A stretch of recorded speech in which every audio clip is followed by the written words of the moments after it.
Hello everyone, it's Jaden here for Student Pages. Hope you're all doing very well today. Today we are here with Annabelle More O'Ferrall to talk about student investments. How are you doing? Very well, thank you. Thank you for having me on.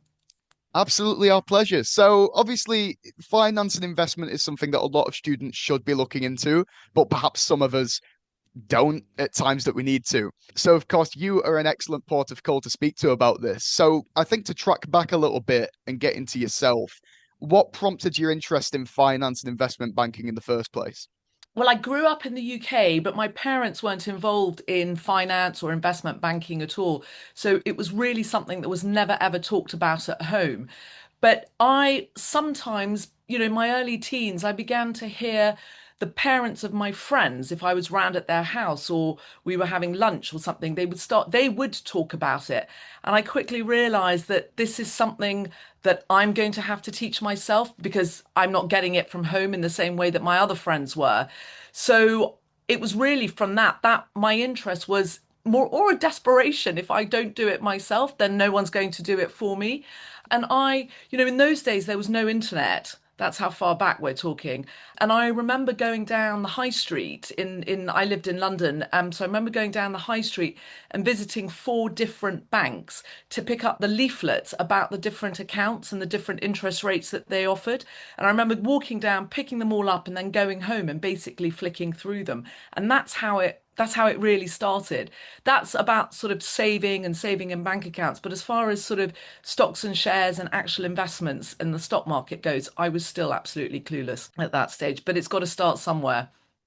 Oh no, absolutely. Yeah, no, I think anyone going straight into that world would be a bit baffled. That's a Yeah, whole other kettle of yeah, fish as far as I understand it. yeah, Yeah, no, absolutely. So you are a solicitor.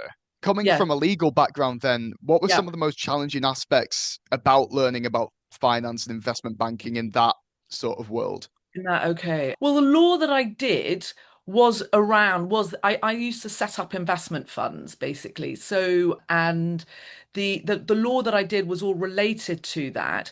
But my job as the lawyer on the transaction or advising my clients was to make sure that they were doing the right thing, that the processes and the systems were all correct, and that the contracts were all correct, and that what they did not only was according to the law, but also provided shareholders with the protection that it was supposed to do. So I really wasn't thinking about my job and what I did from a sort of numbers or monetary perspective. And I remember, a couple of years in thinking, gosh, I'm not really thinking about this in the way I'd like to think about this. I'm thinking about this in the way that I need to think about it to do my job. But to really gain some personal benefit out of this, I need to be thinking more and looking more and understanding more how the bankers are looking at this, how the accountants are looking at this. And I remember that being a particular frustration in my earlier years. I just didn't have the capacity or the time. I worked very, very long hours. I'd frequently be in the office till 9 or 10, as one does in the early parts of one's career. And then as time went on, probably when I was about 5, maybe 6 years qualified, I was so experienced at what I was doing, I could almost do it slightly automatically, which freed up some headspace for me to start thinking about things from a monetary perspective, which is exactly what I did. And once I did start doing that, we had Google by that stage, we had the internet. So I would, often in meetings or as I was doing my work, I'd kind of keep a pad of paper and a pen by my desk. And I was only right to write down on it, things I wanted to look up afterwards. So I would basically. And that's what I did. And then I would go away. And maybe when I had a bit of time, when, sometimes in between deals, you have maybe a day just to kind of cool down a bit before the next one starts. Or on a bank holiday, sometimes I often work bank holidays, I would then look it up. And so the challenge for me was making the switch from the legal contract process, making sure this is all going to work in a really nice, organized fashion, to is my client making money? Is this a good deal for them? Are shareholders going to make money? Why is this a good sell for them? That was my big challenge. But to be honest, I've moved more thinking that way now, but I'm still learning. You're always still learning in this market. Yeah, I was going to say it sounds a lot like jumping through a lot of hoops and seeing what works. Yeah. It's almost like the learning process really is something you can only teach yourself through Absolutely. trial and error and No. experience. Because everybody's got a different view and everybody explains things differently. So you really do. Somebody who wants to get involved in this needs to be interested or, like me, really needs it because they're not going to get it from anyone else. That's the key thing. They say that Yeah, need is the mother of invention. that's a very applicable quote, I'd say, Yeah, actually. Yeah, no, yeah, that's a brilliant way of putting it. yeah. I think then in every aspect of life, in all careers, everyone sort of has that idea of, oh, if I'd have done this differently or if I'd considered this earlier on. For you, what advice would you personally have given yourself much earlier in life when you were starting out on your own finances and your own savings? I think two things. Start earlier, definitely. Start much, much earlier. Even if it's a little bit here and there, just start reading, listening to podcasts, doing that kind of thing. Just start it as early as possible. And I should have started earlier. And I think one of the things that I do remember I used to really be put off reading sort of any of the financial press or any articles that were sort of relating to money or pensions or anything like that. And also was really put off listening to podcasts because there are so many podcasts out there. I was really put off listening to them because I thought, well, I'm not going to understand all of it. And I maybe read a couple of articles, didn't understand all of it, listen to a couple of podcasts and would be lost within minutes, or the podcast wouldn't follow my sort of train of thought or what I really wanted it to talk about. And that would really put me off. And so I sort of didn't really bother. And what I've realized is you've got to read and you've got to listen, even if you don't understand all of it. Because by reading and listening, you're getting used to the terminology, you're getting used to the ideas, you're getting in the zone, it all incrementally builds up. Now I listen to podcasts and I read articles, and I can honestly say it's quite rare for me to understand 100% of one of those articles or one of those podcasts. But I Yeah. get the general gist and I get the idea and I get the flavor. And often you find that these articles and these podcasts are all actually quite often they talk about similar topics, but they just phrase it in a different way. So if you're hearing the same thing over and over again, but in a different way, it really begins to go in, even by osmosis sort of thing. You gradually learn, you gradually develop. So that is what I would probably look back and say. Start earlier and don't be put off if you don't understand all of it. Just go for it and keep going for it because it does actually all begin to make sense. I think being a lawyer, lawyers, we had to be totally in control. We're very solution orientated. So our clients would come to us, they want to do this, this, and this. It was our responsibility to sort it quickly. So for me, listening to the podcast or reading the article, and I didn't get it, it was like, oh my God, maybe okay, I'm not specialized in this field. I shan't, couldn't, shouldn't go there.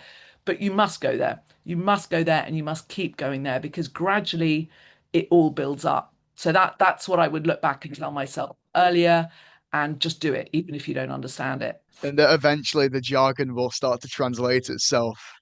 Mm. Totally, and people use the same jargon. So you'll hear the jargon explained slightly differently, and you'll remember the word, but then somebody else will say it in a different way, and it'll all begin to fit. And they say that repetition is a very, very good way of learning. So you're hearing this stuff over and over again, and it comes, it comes good in the end. It's like my dad with his job. My dad's involved in Industry 4, and I had no idea what he was on about for the most part. But then the more he spoke about it, suddenly certain words, I was like, oh, hang on, I know what this is. So absolutely, I Okay. can see how that kind of concept, that Yeah. learning process would work. Yeah, no, no, no, exactly, exactly. Learning is a slow game. That's why we all go to school for, 14 years until we're 18, and then we go on to uni because, it takes years. So you've got to start young. No, absolutely. So I mean, speaking of university and students, then, like I mentioned at the start, there's a lot of students that either know very little or know absolutely nothing about Okay, investment and finance. okay. So my question is then, how do you explain such complex financial concepts to individuals that might not have any or very little experience with financial literacy? Okay, that's a really good question because I've just done this actually. The way I do it is I draw a diagram. I draw diagrams of the different money flows basically. So money coming in, money coming out, where it's going, the different bank accounts, the different, the DIY platform, the stocks and shares, the company. And I use different colored pens. I had to do it recently. My youngest has just turned 18. So I wanted to sit down Right. and explain an ISA. So, she sort of stared at me rather blankly, and I began to draw a diagram. That's how I did it. And I did it with my son as well when he turned 18. Yeah, so that's what I did. That's what I did. Draw a diagram. And I would recommend this to you or to anyone. Draw a diagram, and understand where the money comes in, where the money goes out, where you put it, it's really, really important. And I would never expect, one could sit and lecture for hours on how something works. It's really hard to hold on to it all and remember it all. But if you've got a diagram that's different colors and stuff like that, you can just keep it and then go back and look to, the words can follow the arrows sort of thing. So it's easier to remember like that. And you can refer to it that way as well, where, I Absolutely. think when you're just given an information dump, like you say, with all this new info, it can very much go in one ear and out the other, not because you're Absolutely. not listening, but because it's just Absolutely. so much to take on at once. It's a Yeah. whole new world for a lot of people. Yeah. No, it is. It really, really is. But draw a diagram, use different color pens, and then it all begins to make sense. Yeah, no, fantastic. No, that'd be so helpful, I'm sure. So, other than setting out these graphs and things, then, sorry, diagrams, because Yeah. that aside, then, is there any resources or tools online or maybe apps that you'd recommend to students for this topic? Or would you Yeah, there say are. stick to, yeah, there's some good No, ones. there's a lot out there. There is a lot out there. But it's a little bit like reading a newspaper. Sometimes you have to read 10 column inches just to get one column inch of fact, basically. So, there is masses out there. There's a huge amount of information out there. But for somebody who really is completely starting out, not on the investing side, but just understanding savings, understanding budgeting, a very general introduction. What is a pension? Sort of thing, that kind of thing. There is a book called Your Money Matters, and it is produced by Young Enterprise, and it's got the backing of Martin Lewis, who's the very famous money saving expert. You can download it for free from the Young Enterprise website. And it's like a basic introduction. It divides the world of money into lots of little sections, each section a couple of pages, and it's got a couple of quizzes at the bottom to make sure that you really understand it. And it was kind of designed for teachers, actually, because there's the book for the students and then there's also the teacher's guide. So, but you can get both of them free online. That is a really, really, really good starting point. It talks all about the basics of saving, budgeting, borrowing, pensions, and stuff like that. So, I would definitely start there. The FT. And I know a lot of people get put off by the FT because it's the Financial Times and it's a big and weighty paper sort of thing. But it is actually a brilliantly written newspaper, very, very clear, very straightforward. But the Financial Times have set up a financial literacy charity. And it's called Flick, F-L-I-C. And the website is FTFLIC, so ftflick.com. And again, that's primarily aimed at educators and teachers. But there are a lot of guides and a lot of information on there that you could just pull down and read for yourself. It's like a sort of little bit like bits of it can be used as a sort of mini textbook effectively. So I would definitely look there. I mean, I was looking at it the other day and I noticed they had a sort of little video and presentation about crypto. And I don't know anything about crypto. I really, really don't. So I kind of made a mental note, right? If I want to learn about crypto, that's where I've got to go, basically. So I need to go back and I need to look at that. So even so someone like me is still using it. So I would definitely start, yeah, at the Your Money Matters, look at ftflick.com for the guides. And then somebody's interested in learning about investing.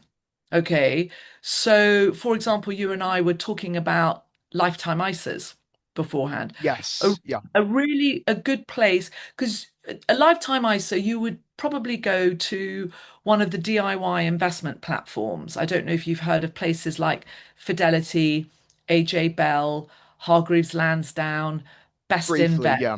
Yeah, they are platforms. They're online platforms, they're websites where you can go to invest. So they act as like an online broker. You go there, you deposit your money, and you choose where to invest, and they go and do all the dealing for you and send you back contract notes to show you what you've bought, and you can check in every day with them about how much it's worth or what it's gained, what it's lost. And their websites and those, they're called platforms and they're called DIY platforms because you choose your own investments on them.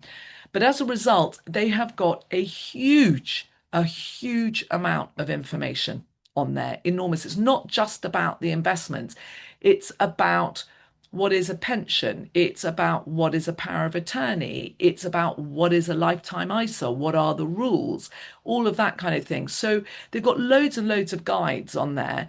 All of them have. The one I tend to look at most of all is Fidelity and Best Invest, and go on there, search, put in the search engine what it is, and these guides pop up, and you can use them as sort of mini textbooks, basically. And they're very, very short, 3, 4 pages. There's a really good one on pensions. The Fidelity one on pensions is really clear, really, really good, explaining what it is, what happens when you put your money into it, when can you get it back, how much it costs, all of that kind of thing.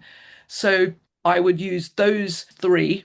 You could almost do them step one, step two, step three. So the Your Money Matters, ftflick.com, and then, once okay, I want to read about pensions, then look at the DIY platforms and their guides. Or, as I said to you, do go and look up a lifetime ISA, what it is, how do I do it, how much does it cost, what does it mean, when will I get my money back? So yeah, so do those to sort of get a general grounding. And then I think once you've got a general grounding, something that sounds as if it's really for the experience, but it isn't for the experience. It really is for, you can start at any time, is to keep an eye on the financial press at the weekends. So on Saturdays, the Times has a money section on Saturdays, and the Financial Times has a money section on Saturdays, and the Sunday Times has a money section on Sundays, basically. And they are not money as in it's all about business and highfalutin, complicated investments. They are personal finance sections. Personal finance. They have got tables showing you which are the best credit card rates, best savings accounts rates, best current account rates. They've also got lots of commentary and, lots of articles about things that are topical in the news. You don't have to be sophisticated to read all of them. They've got a couple of really sophisticated articles where they have a couple of fund managers speak about what they're investing in at the moment. So those can be quite complex, but there's a lot of really quite simple information. And if you make a point of just skimming them, not reading it cover to cover like the sports pages, but just have quick turning the pages. Is there anything that catches your eye? Is there anything that's relevant to me? And then quickly reading it. You can really build up a bit of information. I mean, one of the things that I've started doing is because pension law keeps changing, and what the government is doing with the pensions, they keep changing the rules about what you can put in, what you can, how much you can put in, whether it's going to be Mm. subject to inheritance tax, what the taxes are around it. So every time, and I'm not retired officially yet, I've still got another 10 years. So every time I see one of these articles, I actually just cut it out and put it in a folder because I might need it one day. That's So clever. yeah, I just put a little date on it. Sometimes you go back and you look through these articles and you realize, oh, that's completely out of date because they never did this or they changed it again, sort of thing, and you just chuck it away. But it's all there. It's all there. But yeah, so that's what I would, yeah, I would do those three. The first three to build a general knowledge base, and then the financial press to really start embellishing what you know and enhancing what you know. No, absolutely. I mean, there was obviously a lot there, but thank you for breaking it down in such a structured way because that makes so much sense Yeah, now. yeah. It's like you said, speaking from experience, obviously, it can come across as very overwhelming to hear all these big words from these big publications. To hear that it's not as huge and scary as it comes across is really handy, especially when a lot of people don't know where to look. So I think telling us where to look Yeah. And again, that it's really not that It's not, mind-blowing. you've just got to break it down. You've just got to break it down. Something I always used to say to my kids is, life is like a big steak. Imagine a big, fat, juicy steak, and you're having Oh it for no, supper. please don't. I'm stuck on meal deals at the minute. You're making me upset. You wouldn't eat it all at once, or you wouldn't eat a burger all at once. You just take a bite. And that's what you've just got to do. That world of financial literacy, just take a little bite and just do it slowly, slowly, slowly. Saving, budgeting, and understanding that first. Then, what can I save in? Because actually, investments are just a means of saving. That's all it is. It's just a method of saving and building your money to be bigger in the future. Yeah, no, 100%. And again, what an important time of our lives to do it as well. Yeah, You know, yeah, yeah. at student age, The, you know, the earlier yeah. the earlier you start, the more it is, and it can make a massive, massive difference. I was looking at something the other day, a kid who was an American kid who started saving, I think it was something like $30 a month or whatever when they were 18, and the other one started at 26. And the difference was something, by the time they got to 65, the difference was something like $750,000 between the two of them. Yeah. Wow. Yeah. So it was significantly more. So let me think 30 times 12. Okay, so one started at 18, saving $360 a year. Okay. The other one Yeah. started at 26. Yeah, 18 to 26 is 8. So now that child who started at 18 basically saved $2,880 more than the 26-year-old. That's the actual capital amount they put in. But the growth from the age of 18 to 65, there was a $750,000 difference between the two. And that's because of something called compounding. You invest the money, it grows, but you don't take it out. You keep it and it grows. So the growth grows as well. And it just gets more and more and more and more. So start as early as you can. Yeah, no, I think we all know that like compound interest is a concept, but to hear it makes that It does. much of a difference, it's bizarre to think about.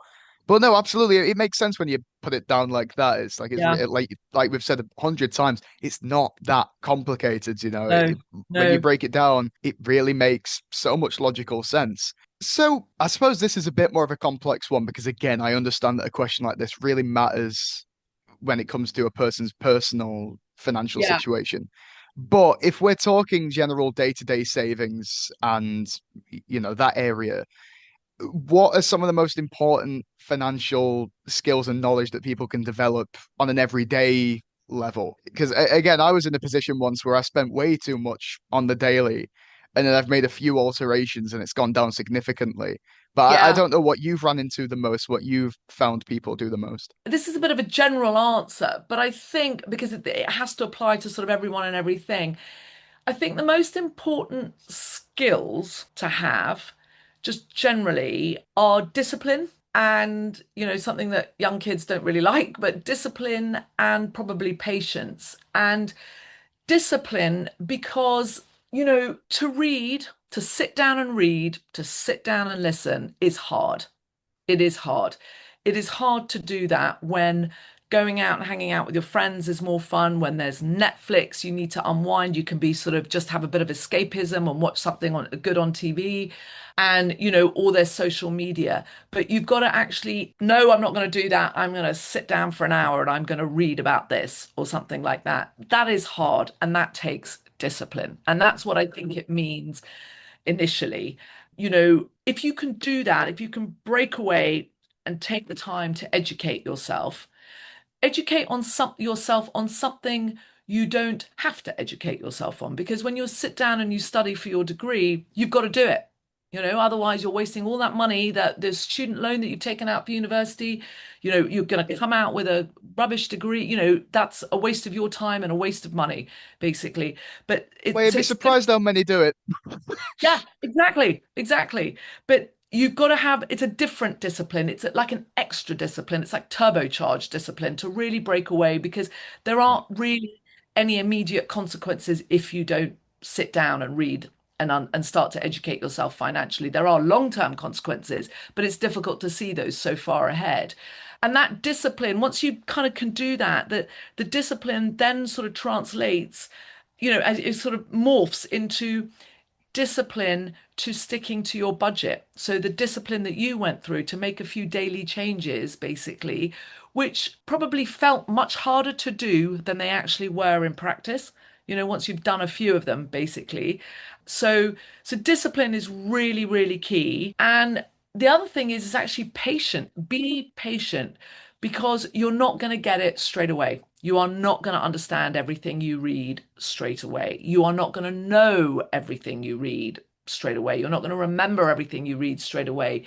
You're not going to understand it all straight away, but you've got to keep going. You've got to keep reading. You've got to keep going. And, when you read it, there'll be 101 different things. It'll probably, if you do a good hour or whatever, it'll probably be hundreds of other questions. Oh my God, they talked about this. What is this? What's that? What's that sort of thing? Just be patient. Be patient and keep going, and it will come, basically. So Yeah. that is in terms of skill. That is in terms of skill. And I think in terms of knowledge, I think probably the most important knowledge is the knowledge you can give yourself about fees and how much the product is costing you, whether it be an investment product or a really sexy bank account or some advice that you take. How much is it going to cost you? And in the finance world, fees can be very difficult to fathom and they can be very, very well hidden, but there is no such thing as a free lunch, basically. So you've got to find out where they are. And I was helping my son open a current account. Not, he's got his student account, but I encouraged him to open another bank account so that, for example, when he earns from his holiday jobs and stuff, the money will go straight into this second current account. If it went into his student account, it's going to be spent straight away. But I said to him, keep it separate, put it into your second account. And then from there, when you've got the time, you can look at savings accounts, but at least it's segregated from your spending. And in opening that second bank account, we were looking around and a particular bank that he opened it up with, it all came up under the sort of student heading, and there were four different options. And he said that there was, one that was really plain vanilla. And then there was one that offered a little bit of interest on the money that was in the current account. And then there was one that offered the interest in the current account plus this and a few other sort of little perks. And he immediately said, well, I said, all right, go for the first one. And we were doing this online. So we were both looking at the same screen, but he was at university. And he said, no, no, no, no, no, I want to go for that one. And I said to him, no, don't go for that one because there's going to be a cost and they'll charge you for it. And he said, no, no, no, it doesn't say there's nothing on it. And he was absolutely right. There was no reference to how much it was going to cost, apart from right at the bottom of the screen, there was this circle with a question mark on it, which is sort of where you would imagine you'd click onto that for further information. But it wasn't. Yeah. You clicked onto that to find out how much it cost. So I made him go back and click on each one. And the one that he really wanted to do was going to cost him £5 a month. The middle one was going to cost him £3 a month. And the one that I wanted him to go for, because I've got experience that I knew that all these perks end up costing, was Yeah. zero. And so you have to be your own little sleuth and check it out. And £5 paying a bank £5 a month to hold your money, I think is wrong. It's a rip-off, Oh, particularly. absolutely. You're basically paying a subscription service to have money at that point. Absolutely, absolutely. And for a student, that's a lot of money. That's a lot of money. When you're older, and yes, you do want the free insurance that comes with it. You do want I don't know, whatever other perk it was that they were offering. You do want those, maybe because your life is more complicated. You're working, you've got too many balls to juggle. But as a student, you've got all the time in the world to run your own, to do your own work, basically. And so you don't need to pay a bank to do that for you. So yeah, in terms of knowledge, always have in the back of your mind, how much is this costing me? Whether it be the advice, the bank account, or the actual investment product itself. You've got to work out, you've got to find it out. And worst case scenario, you really can't get to the bottom of it, pick up the phone and call the place, the bank, Yeah. the DIY platform, and ask them Because because they they're legally have to tell you, right? exactly, and their calls are all recorded, so they've got to give the information. It's funny we've brought this up actually, because I think I had a very similar experience to your son that really opened my eyes to what in retrospect should have been a very obvious piece of information. It's that banks aren't offering you these deals to be nice to help you Yeah, out. yeah, They want to make money. yeah, Obviously, they do. You yeah, know, they're not doing it to give you a hand. They're not doing it to give you free yeah, money the way yeah. they see it. Yeah. No, it's in it for them. They're obviously doing it to help themselves out, and it's stupid to think any other And way. it may not be at this young age, it may not be that they're trying to make a buck out of you. That not at all, you know, that but I was talking to a retail banker once, and he was saying to me that we really try, we want students to bank with us because if the students start banking with us, chances are when they earn, they'll still be banking with us. Yeah. So when they have, or you know, it's the beginning of a long customer relationship, which, you know, in the end should hopefully work for both parties. But that's you know that's why you often find, you know, student accounts which are free, they throw in a taste card, or I think last year some of them were throwing in a 3-year rail card. That is seriously useful. You know, Oh, the absolutely. Yeah. Rail cards are extortionate. yeah, if you look in August, around A-level results day and UCAS day, if you look at the financial press in August, so those papers that I mentioned, and also I think the Daily Mail would cover these kind of things as well, they usually do a big spread on what are the best student accounts because they know, you know, 14th of August, everybody's getting their A-level results, they're getting ready to go to uni, they're going to be looking, I've got to convert my account into a uni student account. And they do loads of deals. I remember being abroad and seeing in this coffee shop an English newspaper and just deciding to flick through it. And I found this double page spread. And my son was his A levels were next week. So I asked the restaurant, can I take the paper with me, cut it out, and then took it back home. And we had a look and that's how he chose his student account. Wow. But they all do it. There's, you know, because you could sit and look up on Barclays, NatWest, Bank of Scotland, Halifax, you know, all of them. But actually, what, you know, it'd be nice and easy if somebody did it all for you, you know, in a table, which is what this Yeah. newspaper has done.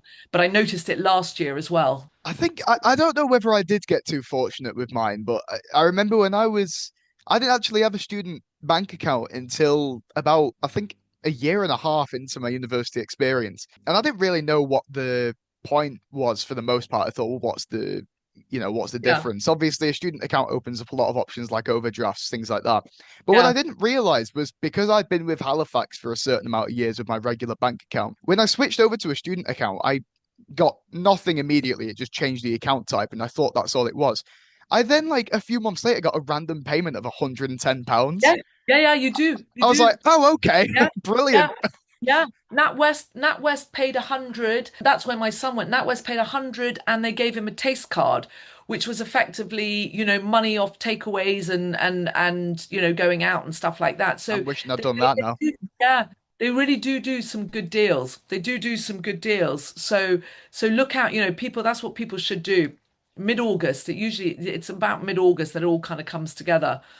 Yeah, no, perfect. Yeah, no, absolutely. As I say, like really helped me out. So I imagine there's probably significantly better deals than the Yeah, one I got. But yeah, again, it's any deal's nice, yeah, isn't it, to have on the side? absolutely. So I think for a really huge one to round things off, then, what are some of the most common financial mistakes you see people making, and how can they be avoided?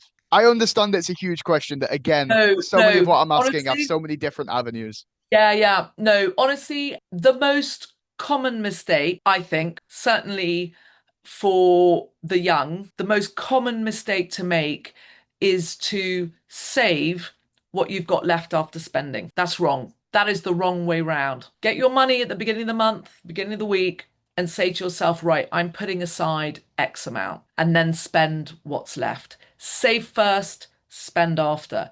Now, I understand you may have massive overheads, you know, and you can do this even afterwards. It doesn't matter how small it is, save first. And I think that the second, you know, the money builds up, even £1 a week, it builds up over time. £1 a week is 52 quid at the end of the year. That's quite helpful at Christmas, you know? Yeah, it's nice. It's a nice Yeah. sum on the side. Yeah.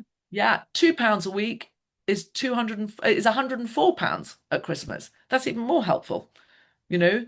Actually, not at Christmas, it's at New Year, even better, You know, you're going out. I can imagine having the extra 52 quid or an extra £104 on New Year's Eve, and it really didn't hurt. So the most, I think the biggest mistake is to save after you've finished spending. Don't spend after you've finished saving.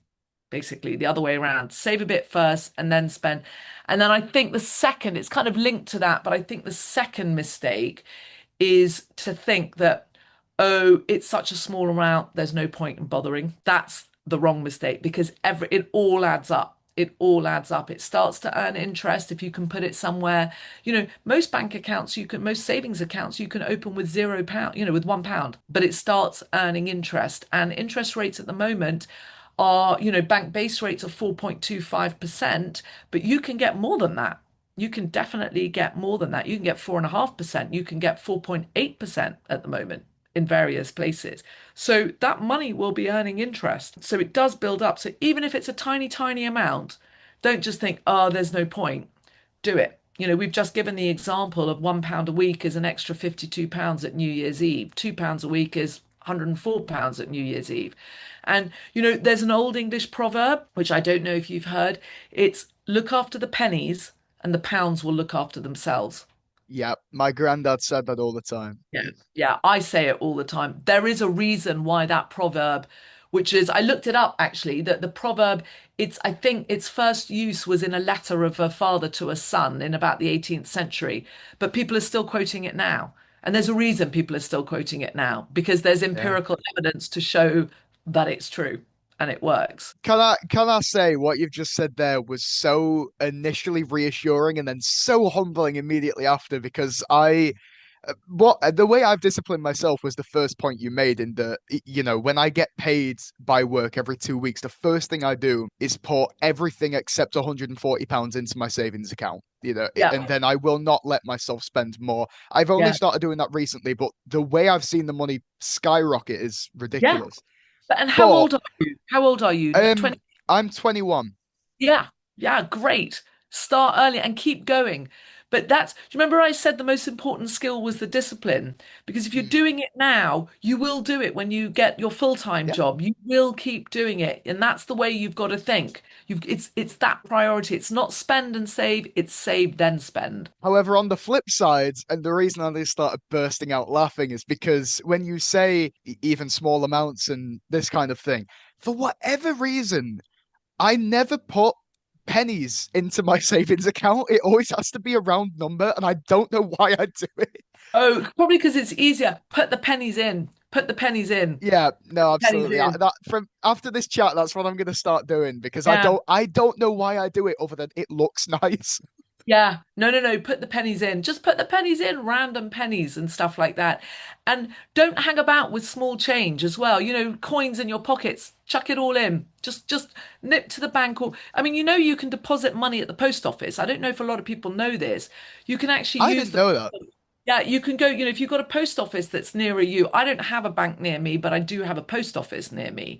So you can just go and pay the cash in, basically. Not every bank can you pay it into, but some of them you can. So you just go and ask your post office, can I pay, into my current account? Halifax Bank of Scotland, you can Yeah, that's pay. interesting. Yeah, No, yeah, it's funny as well, especially when it comes to like loose change and things. But it's funny how I feel like this is going off on a tangent a little bit, but it's so funny how what people claim is loose change can actually rack up to be so much. Because personally, when I find coins in my wallet, I don't think to put those in my bank or put them towards something. I'll be honest, the first claw machine I see, I put them in there, yeah, yeah, But I dread to think the amount of pounds across my life. yeah, It'll be thousands. It'll be yeah. thousands. Yeah, no, no, no. You should put it in. And if you think you're going to spend it anyway, or you can't be bothered to go to the bank for £3.53 or whatever it is, just stick it in a jar. Stick it in a jar and keep putting it into a Yeah. jar and then take the jar, basically. It's the amount of desks that I have seen that have got a couple of quid there, 52p here, just chucked on the desk and that just kind of lives there. It's not really enough to buy anything meaningful, sort of thing anymore, but it's just there. And I always think to myself, gosh, that really should go somewhere, you know, into a piggy bank. And cash, I was at the Bank of England recently. Cash, the guy was telling me that cash is the second most used form of payment in this country. So there is a lot of cash kicking around on people's desks, in people's pockets, down Oh the yeah. back of the sofa, in people's wallets. There's a lot. Yep. So No, absolutely. Well, I mean, that's all the straightforward questions I had for you. So I suppose, is there any other pieces of advice that you can think of off the top of your head that we haven't discussed that you want to put out there? go look at Young Enterprise. Your money matters. Go and get the DIY guides off the platforms. Look at FT Flick. Just start. Start somewhere. Just start. Honestly, just start. And in your particular case, go straight to the DIY platforms now and look up lifetime ISA. Some of them offer one, some of Yes. them don't. Work it out and get cracking. Yeah. Honestly, get cracking because that 25% from the government is free money. True. Yeah. No. No, I absolutely agree. Thank you so much for that. As I say, it's so funny, really, because this is obviously incredible advice for students, but it's kind of rare that I learn something completely new to myself in interviews. So thank you so much for this. It's been Welcome. very, very You're welcome. helpful. Well, I hope it's been of help. Yes, thank you very much. So, Annabelle, thank you for joining us. It's been fantastic. You're very welcome. Bye, Jaden. Wonderful. Nice to have met you.